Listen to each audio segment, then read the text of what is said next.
चलो question number 10 में वही सेम सवाल, इसमें which, वहां पर नंबर ऑफ टर्म्स, पिछले 3 सवाल में नंबर ऑफ टर्म्स पूछा गया था, यहां पर पूछा गया which term.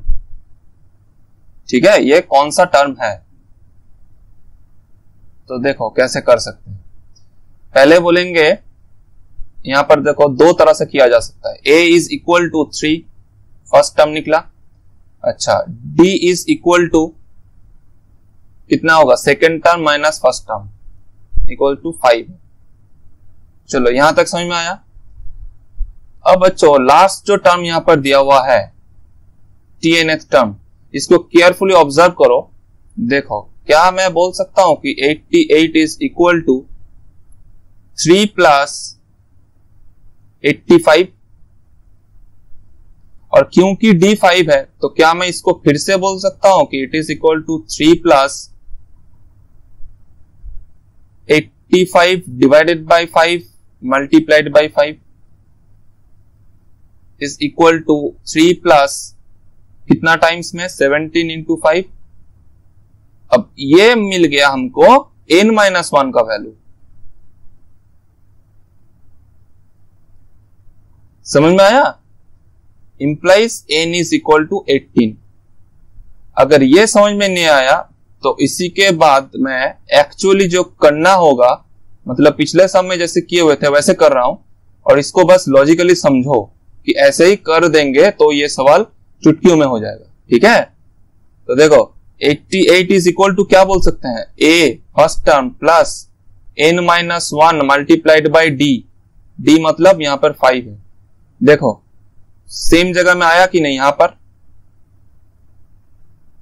Implies 88 minus 5 equal to n-1 multiplied by 5। देखो आया 85, यहां पर 3 होगा, सॉरी 3। देखो आया 85 is equal to n-1 multiplied by 5। देखो यही लिखा हुआ था, 3 प्लस n-1 को ऐसे निकाल दिए। ठीक है, implies 85 by 5 is equal to n-1, वही बोला हुआ था, 17 निकलेगा। ठीक है, तो कॉन्सेप्ट समझ में आया। फर्स्ट टर्म को घटाओ,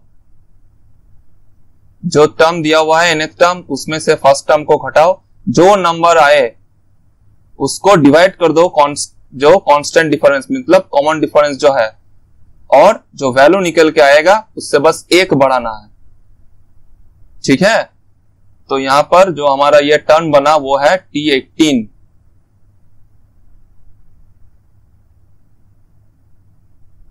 मतलब इसका आंसर होगा this is the 18th term. ठीक है,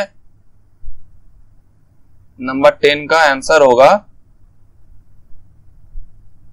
88 इज द 18th टर्म। समझ में आया। चलो ठीक है, अब इसमें देखो 0, फर्स्ट टर्म क्या था 72, तो 0 माइनस 72 देखो कैसे निकालेंगे, 0 माइनस 72। कॉमन डिफरेंस क्या है, second term minus first term, 68 minus 72 equal to minus 72 divided by minus 4। कितना निकल के आया, माइनस माइनस कैंसिल होने के बाद प्लस हुआ, ये 1 ये 8, 18। ठीक है, तो क्या बोलेंगे, T19 इज इक्वल टू 0। समझ में आया, आसान है।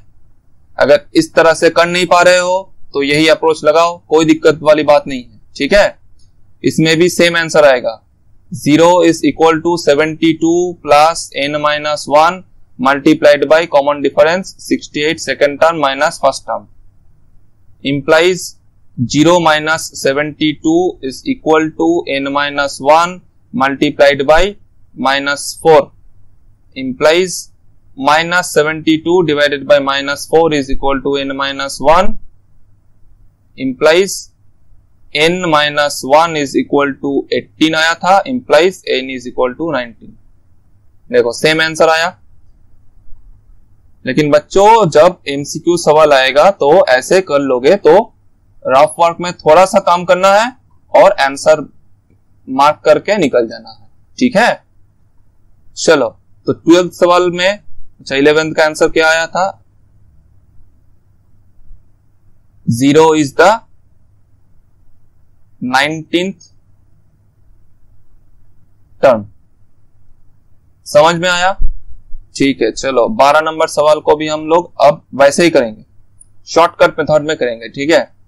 3 से माइनस कर दो 5/6 डिवाइडेड बाय कॉमन डिफरेंस जो निकलेगा 1 माइनस 5/6, ये हमारा वैल्यू हो जाएगा n-1 का। समझ में आया? ठीक है। nth term minus first term divided by second term minus first term implies n-1 is equal to, ऊपर वाले में कितना आएगा, बोलो बोलो कितना आएगा, 2 whole 1/6 divided by 1/6 equal to 13। Therefore n is equal to 14। बस आ गया। 3 जो है वो 14th टर्म, ये जो है T14, ठीक है। अच्छा नंबर 13 के लिए मैं ये वाला रब कर लूं, ठीक है। चलो बोलो क्या करेंगे, -81 से, इसमें क्या करेंगे, -81 से फर्स्ट टर्म को माइनस करेंगे डिवाइडेड बाय कॉमन डिफरेंस कर देंगे। कॉमन डिफरेंस क्या है यहां पर, 18 माइनस 21, कुल मिला के कितना आया, -102 डिवाइडेड बाय -3। ये किसका वैल्यू होगा, ये n-1 का वैल्यू होगा। कितना आ रहा, 3, 4। Therefore n-1 is equal to 34 implies n is equal to 35। मतलब जो टर्म गिवन है -81 वो हमारे पास 35th टर्म है।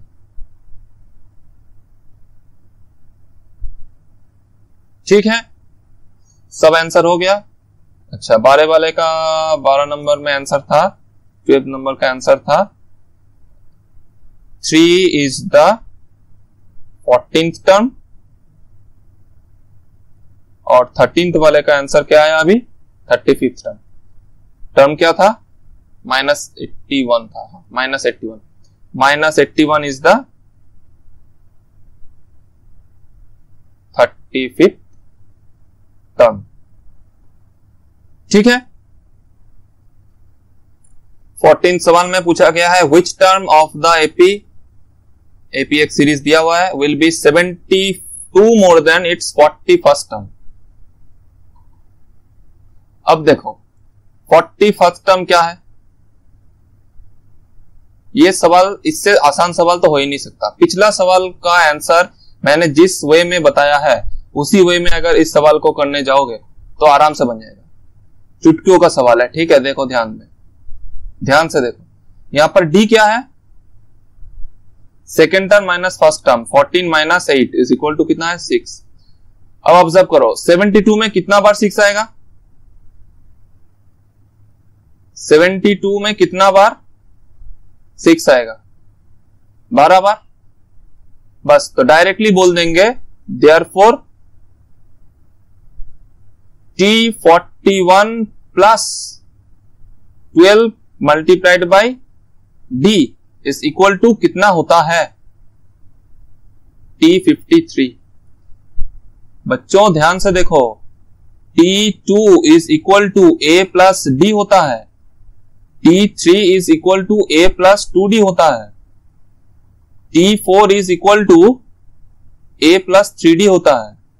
तो क्या मैं इसको ऐसे बोल सकता हूं कि ये T3 प्लस D है।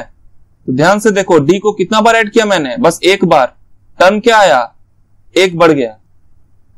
इसी तरह से अगर मान लो मैं T5 निकालना चाह रहा था तो A प्लस 4D, और इसको कंपेयर करो T3 से, कितना हुआ, कितना बार D को ऐड किए, 2 बार, कितना टर्म इंक्रीज हुआ? 2 टर्म, बस दैट्स इट।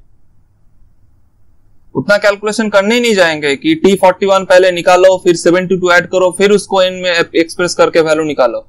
समझ में आया? ऐसे करने चाहिए, ठीक है? क्योंकि देखो ध्यान से, इसको भी अगर मैं तोड़ना चाहूं तो ये a plus 40d plus 12d is equal to a plus 52d। अब बोलो, अब तो समझ में आ गया क्लियरली? बस सवाल का आंसर क्या है? व्हिच टर्म होगा? कौन सा टर्म? 53rd term.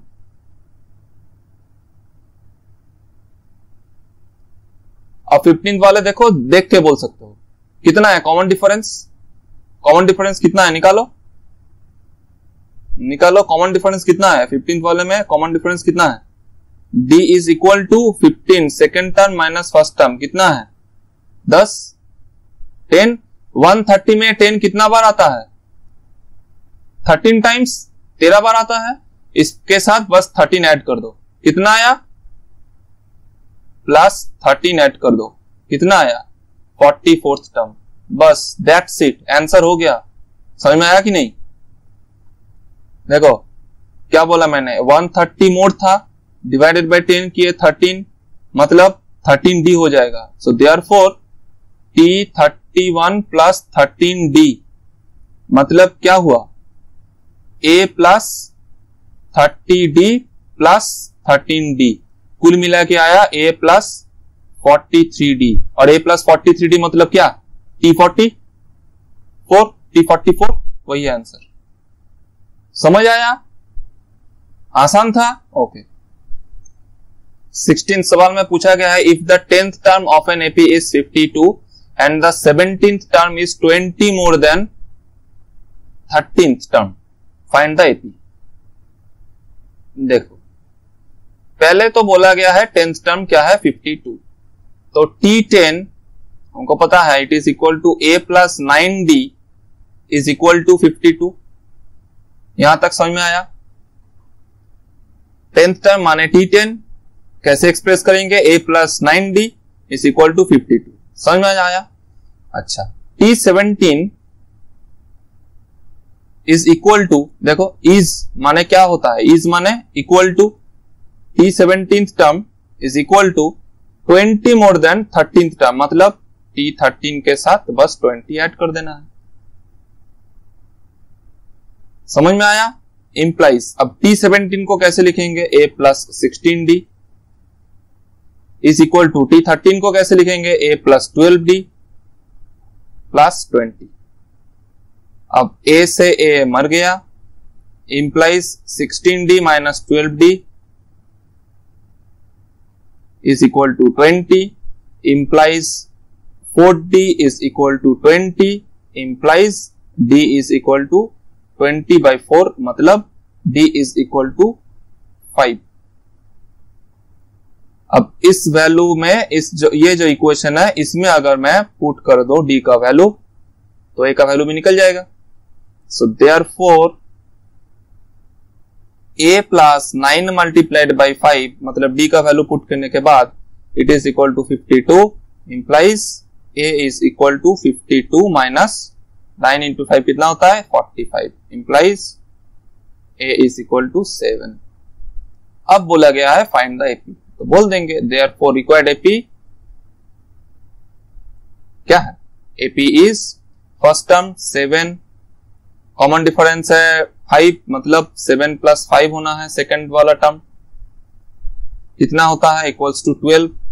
उसके बाद 5 इंक्रीज करते हुए चलेंगे, 12 प्लस 5 17, 17 प्लस 5 22, 22 प्लस 5 27, और 4 टर्म लिख देने के बाद उतना ज्यादा लिखने का जरूरत नहीं पड़ता। सो देयरफॉर आंसर हमारा क्या होगा? 7 first term, 12 second term, 17 third term, 22 fourth term, 27 fifth term, और भी अगर पूछ लेता तो लिख देते। ठीक है।